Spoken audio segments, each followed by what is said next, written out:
sa mga clients namin na naghihintay. You can now say aloud, hallelujah! Eto na. Lalamig na kayo mga kapriyon. Bukas, ikakabit na namin to. Ha? Alam mo naman si Kopel, ha? Pag pumunta ka dito, pagbaba mo sa warehouse, dala mo na yan, ha? Okay, mga kapriyon natin dyan. Ito na. Ma'am, pangalan natin? Kulin. Kulin.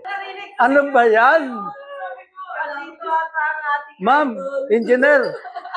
Shout out, ma'am, engineer Miriam Mangrubang. Ay po, Pero ma'am, pero bakit Kulin? Kulin. Hindi. Ang puso niya na ay para sa kope. Ayan. Ayan ha.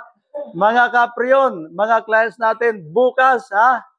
Sabi na natin, pag kopil yan, after sales, alagang bunagi dyan. Okay, di ba? Yes.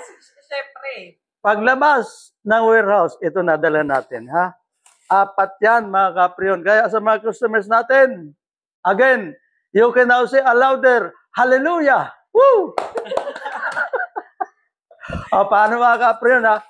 Hindi na kami tatagal at ikakabit na namin ito bukas. Salamat and God bless.